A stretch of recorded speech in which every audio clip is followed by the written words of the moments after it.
Beleza, então pessoal, dando continuidade com a nossa terceira aula aqui do curso de Alquimia.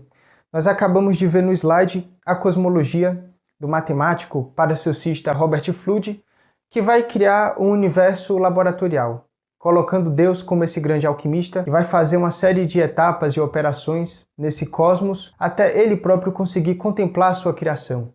Então, partindo de um ponto de vista caótico e abismal, conseguimos, depois de várias etapas, contemplar a própria obra.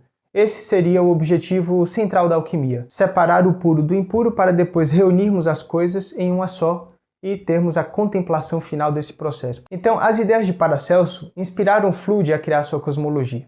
E Paracelso, ele hoje em dia é visto mais como uma figura histórica de grande importância, principalmente ali no final do período medieval, por ter transformado a medicina, os métodos medicinais daquela época, que eram métodos muito grosseiros, primitivos, né?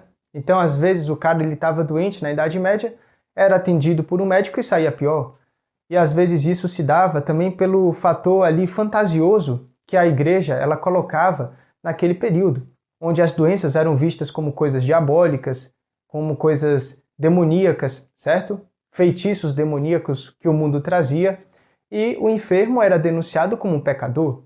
Então, às vezes, a pessoa entrava de um jeito e saía bem pior, e Paracelso ficava incomodado com aquilo, porque ele queria tocar o menos possível no paciente. Ele queria sutilizar a medicina. Então, nós temos Paracelso curando as pessoas, e todos ficam indignados. Como é que você está conseguindo fazer isso? E ele falava em termos simbólicos. Então, ele era um médico, mas ao mesmo tempo um filósofo. E o alquimista basicamente é isso. É o médico que é, digamos assim, tocado por Deus. Essa é a diferença de um alquimista e de um médico comum. O alquimista, ele é um médico tocado por Deus. E ele consegue executar os seus milagres a partir da ajuda de Deus. Então, Paracelso, nós vimos muitas coisas sendo faladas sobre eles, mas é difícil a gente entender as ideias dele. Então, vemos ali de que ele queimou os livros da universidade, de que ele curou o rei de tal lugar, né, de que ele ajudou a transformar os métodos da medicina, mas é difícil entendermos as ideias de Paracelso. A gente pode até pesquisar uma coisa ou outra em um livro assim ou outro, mas estruturado, organizado, às vezes é mais difícil. Então, nesse curso, agora a gente vai tentar trabalhar essas ideias no quadro para começarmos a entender um pouco dessa alquimia clássica. Antes mesmo de comprar vidro, antes de querer se arriscar a laboratório, vamos primeiro entender essa visão de mundo, entender essa perspectiva dessa filosofia animista de um mundo antigo, lembremos, para esclarecer algumas questões antes de entrarmos no laboratório, tá? Então, basicamente, pessoal, Paracelso, para a gente começar, tá? Podemos dizer o seguinte, de que a Terra e o céu, eles estão em constante diálogo. Essa é a primeira coisa básica, eu acho, para a gente falar de qualquer ideia de Paracelso. Terra e céu, eles são faces da mesma moeda. Terra e céu estão constantemente conversando. Então temos aqui a Terra, temos aqui o mundo, certo? E a Terra constantemente está conversando com o céu. Então nessa visão, o céu ele se encarrega por inspirar as coisas da Terra. E inspirada, as coisas da Terra conseguem se erguer até o céu. Inclusive no laboratório, nós temos dois vidros que se chamam céu e terra. Os alquimistas consideravam e chamavam eles de céu e terra. Esses são os vidros que eu quero apresentar agora para vocês. Lembremos de que essa parte da vidraria a gente vai ver lá na aula 11. Olha só, temos esse vidro de baixo, que é a terra, onde a matéria-prima é colocada para começarmos ali a executar a destilação, e essa parte de cima se chama céu. E aí encaixamos céu e terra e colocamos um fogo nessa parte de baixo. E todo o material que vai estar aqui nesta terra, neste mundo, ele vai ser estimulado a subir até o céu. Uma parte pesada dele, claro que vai ficar aqui como algo residual, que depois a gente vai trabalhar para outra coisa. Mas a parte mais sutil e mais leve vai vir até o céu. E daí a gente vai começar a fazer algumas etapas e depois vamos reunir algumas coisas que depois vai se tornar uma outra coisa maior. E assim é a alquimia. Cada pedaço do laboratório ele condensa uma verdade universal, podemos pensar. Então aqui entendemos de que quando temos um material, certo, organizado no mundo e estimulamos um valor consciencial, que aqui é como se fosse essa alusão do fogo sendo aceso nessa parte de baixo, valor consciencial, o fogo, aí nós estimulamos as coisas a serem, digamos assim, elevadas em sua máxima potência. Lembrando, pessoal, que eu sempre falo do curso de espagiria do Carlos Galo e da Ana, que acontece lá na cidade de São Gonçalo do Rio das Pedras, em Minas Gerais, que foi aonde eu aprendi essa parte no laboratório. Eu ensino aqui também para vocês, mas sempre citando eles, porque assim, é um pessoal muito legal, que vocês podem confiar para estar organizando isso para vocês também, tá? Visitem o site Escola de Espagiria, recomendo muito, em Minas Gerais. Então assim, pessoal, sempre que temos esse diálogo do céu com a terra, nós estamos falando também da própria vida, que para Paracelso a compactação da vida acontece com a união de 3 substâncias, espírito, alma e corpo, ou simplesmente mercúrio, enxofre e sal. Então se eu junto essas 3 coisas, eu tenho a compactação da vida. Se eu tiro e disperso uma dessas coisas, eu tenho a destruição da vida. Então eu preciso sempre juntar espírito, alma e corpo para a gente ter a vida se mantendo. Se eu tiro a alma, por exemplo, como o corpo se interliga ao espírito? Se eu tiro o espírito, como eu consigo erguer este corpo? Qual vontade eu coloco? E se eu tiro o corpo, como o espírito se propaga no espaço-tempo? Então essas 3 coisas elas sempre estão juntas no pensamento paracelsiano, tá? A gente tem também nesse pensamento o seguinte, a ideia de que o nosso corpo ele é um micromundo. Então nós somos como, digamos, terra erguidas por esse espírito, por esse gênio, por este daimon. Temos aí diferentes nomenclaturas. Uma força central em nós que ergue essa matéria. Então somos terras andantes, podemos dizer, conscienciadas ali por um espírito, né? E essa terra é o veículo deste espírito, a sua imagem decaída, é o seu icon, né? Na filosofia helenística, a sua imagem decaída. Então a gente vai ter esse processo do organismo físico representando a alquimia no nível orgânico. Então Paracelso falava de que a alquimia ela acontece no nosso corpo. Por exemplo, na digestão, quando você come um alimento, você tritura ele, o alimento vai ser ali separado, você absorve as propriedades, os nutrientes, as proteínas, e você separa a parte residual que se torna as fezes depois. Então a gente sempre vai ter o nosso estômago fazendo isso. E basicamente a doença ela acontece quando eu não consigo fazer essa separação do puro e do impuro. Então nessa separação, às vezes tem coisas impuras que eu acabo absorvendo. Se eu absorvo o impuro, eu me adoeço. Essa é a visão de Paracelso. Outra coisa que ele falava é de que nós temos várias maneiras de nos purificar. Ou seja, temos várias maneiras de retirar de nós essas deformidades, essas impurezas. Por exemplo, através da urina, que quando a gente está ali urinando, a gente está liberando esse sal, certo? Mas existem maneiras mais sutis de fazer isso. O suor, por exemplo, vai dizer Paracelso que é uma maneira sutil de fazer isso. As lágrimas, que retiram mercúrio pelos olhos, né? Então temos ali os poros da pele, temos ali as próprias fezes, o vômito, que é uma maneira mais grosseira de fazer a purificação. Então ele também revolucionou muito essa ideia de que as coisas, digamos, negativas precisam ser expulsas, tá? A gente via isso quando a pessoa se feria, e aí tinha aquela crença antiga de que a gente tinha que amarrar a ferida e deixar lá.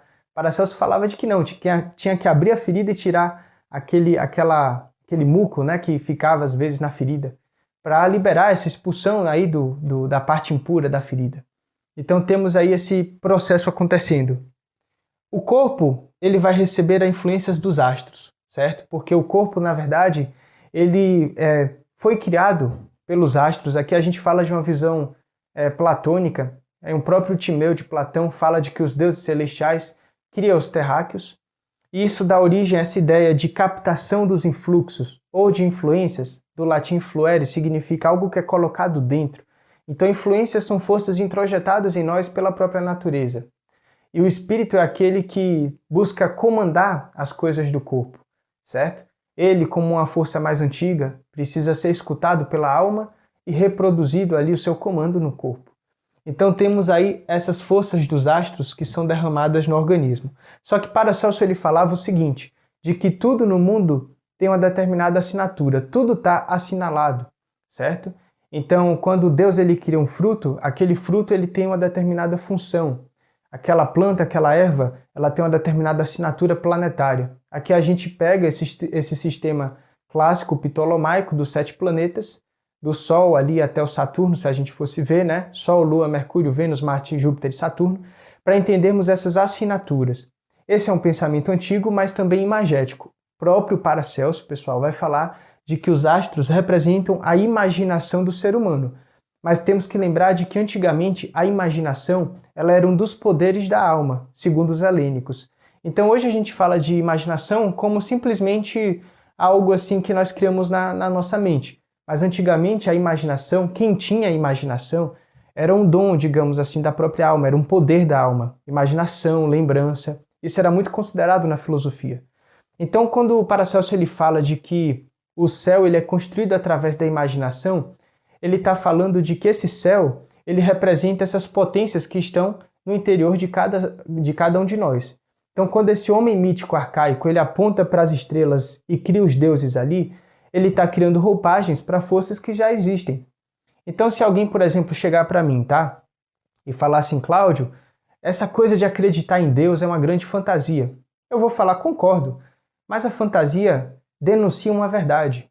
E aí que está, pessoal, se o Deus ele é um velho, ele é homem, mulher, branco, negro, pouco me importa, porque isso é apenas uma representação, é apenas uma roupagem. Mas por vários povos, culturas de vários lugares do mundo terem, de alguma maneira, criado um Deus com diferentes roupagens, podemos acreditar de que aquilo é uma verdade universal, que se reproduz em vários lugares, ou seja, em vários lugares o nosso inconsciente já está tentando revelar algo muito maior que existe por trás da própria vida mundana. Então isso deve ser considerado. Agora a roupagem pouco importa. Se você quer tornar seu anjo alado, de cabelos dourados, olhos azuis, pouco me importa. O que importa de fato é aquela força angélica ou aquela força divina. Então Paracelso ele falava de que no céu existem as virtudes, mas também existe um certo envenenamento. Então o envenenamento celestial é quando eu não acredito na minha cura e os astros por vezes ali estão em dificuldade com esse processo. E isso me introjeta humores difíceis de lidar. Lembrando de que Paracelso ele não acredita nos humores hipocráticos, colérico, melancólico, fleumático, sanguíneo, ele não acredita, ele acredita no humor como corpo. Só que foi uma sacada de mestre ele associar o humor como corpo, porque ele cura o corpo como se fosse de fato esse resultado, essa resultante da alma. Então tudo que está na minha alma, tudo que está no meu psiquismo se revela no meu corpo. Então ele foi um dos precursores ali da própria ideia da psicossomática, né? De que coisas no corpo, hoje em dia a gente vê isso, o próprio câncer, os tumores, são efeitos psíquicos ali de coisas residuais que acabam sendo lançadas para fora, né? E você cria o tumor, a gente fala de que o tamanho do tumor depende do tempo, né? Muitas vezes em alguns casos. Então Paracelso, de fato, ele foi genial quando ele percebeu isso, de que na verdade estamos constantemente simplesmente expressando, nosso corpo é uma expressão, é uma revelação. Veja, se cada um de nós é uma terra erguida, então cada corpo é como se fosse uma revelação desse material do mundo. É como se fosse um nascimento dessa revelação de material. Só que alma, sempre que a gente fala de alma, na visão de Paracelso, estamos falando de uma alma mundi, estamos falando de uma grande alma, certo? Se você chega hoje numa pessoa na rua e pergunta assim, você conhece a alegria? Você conhece a tristeza? Você conhece a raiva? Ela com certeza vai conhecer e todos nós conhecemos porque isso é uma coisa mundial. Então, alma como memória, como, digamos assim, forças humanas, todos nós passamos pelas mesmas coisas. As guerras que travamos sempre têm os mesmos motivos. A inveja, a ganância, a busca por poder, né? Sempre são as mesmas coisas, porque estamos tentando elaborar uma grande alma. Só que cada um somos diferentes, porque cada um pegou um pedaço dessa alma. Pegamos um punhado de alma para ser animado em um determinado corpo, que é um veículo de uma consciência individual que cada um carrega. Então é muito simples da gente compreender esse processo. E o mais legal dessas três substâncias é o seguinte: o espírito, ele se encarrega por transformar a matéria. Ele busca transformar o mundo. Só que ele transforma a matéria operando a alma. Só que a alma, ela nunca foi uma coisa tão decifrável, nunca foi uma coisa tão fácil de ser analisada. Você pega os seus sonhos, por exemplo. Os nossos sonhos são apenas imagens, às vezes meio doidas, né, que vão acontecendo em cenários diferentes. Não existe uma coisa linear no sonho. É um universo meio caótico, porque representa uma porção do psiquismo que naquela noite foi personificado através de sinais que você atribui significado quando acorda. Então veja, como eu vou interpretar a alma de uma maneira lógica? Eu posso esclarecer alguns conteúdos de uma maneira lógica, mas a integração desses conteúdos precisa de uma digestão emotiva. Então, sempre que falamos de alma, nós precisamos falar de símbolo, porque este é o alimento da alma. Nós comemos feijão, arroz, carne, verdura, legumes. A alma devora símbolos. Então, quando o Paracelso entende de que precisamos decifrar o céu, porque o céu se tornou um reflexo da Terra, ele está falando de um caráter soteriológico que nasce a partir desse aspecto imagético do próprio homem. Então, ele penetrou hoje o que a antropologia moderna busca fazer, que é basicamente esse reflexo, esse espelho que existe no céu, relacionado às coisas da Terra também. No céu, quando eu me atribuo a céu, mitologias, tá, pessoal? Não estou falando das estrelas lá, não. Uma coisa mais simbólica associada às mitologias. Então, isso é bem interessante porque a ideia de que os astros derramam os metais na Terra, certo? É uma ideia de que a alquimia vai sustentar, porque as próprias qualidades orgânicas refletem no aspecto psíquico. E os deuses que nós criamos e projetamos são fatores psíquicos, né? São fatores internalizados. Então, nada mais justo do que a composição do meu corpo, os órgãos, né, que estão aqui a favor da vida, eles sejam também comparados a inteligências, que os antigos vão chamar de daimons dos órgãos, né? Vamos ter a imagem do homem zodiacal ali astrológica que vai representar essa noção, e Paracelso vai chamar dos arqueus, que são essas inteligências elementares que estão ali cuidando de cada órgão do meu corpo. E Paracelso também, ele vai falar muito sobre as qualidades, as virtudes dos bons alimentos. Ele falava de que nós não nos alimentamos corretamente. E é por isso que adoecemos, porque nós não sabemos qual alimento comer na hora certa, qual o melhor alimento para a minha composição física, né? Então ele tinha essa crítica a essa questão alimentar. Hoje em dia, muito dessa linguagem, dessa intenção em relação às forças dos alimentos vão ser tratadas por médicos e cientistas. A única coisa que vai mudar é a linguagem. Então, antigamente, um médico medieval ele vai pegar uma laranja, por exemplo, eu adoro dar esse exemplo. Ele pega uma laranja e ele vai falar: o espírito da laranja, que porta a virtude da visão e da clareza, vai ajudar a eu ter visão e clareza. Hoje em dia falamos a mesma coisa, só muda a linguagem. A gente pega a laranja e fala: o fruto laranja que tem vitamina C, que traz colágeno, ajuda no lado ocular. Então, basicamente, eu estou falando a mesma coisa, de que essa coisa, laranja, esse fruto, ele está me trazendo um atributo ligado à melhoria da visão. Só que antigamente falávamos do espírito, o espírito ele portava virtude, hoje falamos de propriedades, né? Então, espírito se torna consciência, virtude se tornam propriedades, tudo acaba sendo algo mais observável, mais palpável. E hoje estamos aí nesse espírito de tempo que buscamos elaborar essas coisas antigas, míticas, ancestrais de uma maneira mais lógica. E até que conseguimos muitas vezes, só que nós não conseguimos ter a progressão de símbolos que alimentam a nossa alma. Resultado, nós temos muitas pesquisas científicas, mas nenhum sentido de vida. Então é basicamente isso que o nosso mundo está tentando fazer hoje, né? Então Paracelso ele tinha muito desses questionamentos, onde ele falava sobre a busca pela elevação da matéria de um modo geral, certo? Então, são bem interessantes essas ideias que Paracelso nos traz, onde ele vai, de fato, trabalhar esse aspecto da vida, de um modo geral, na alquimia. A gente pode falar também, pessoal, dos metais, como a gente havia citado.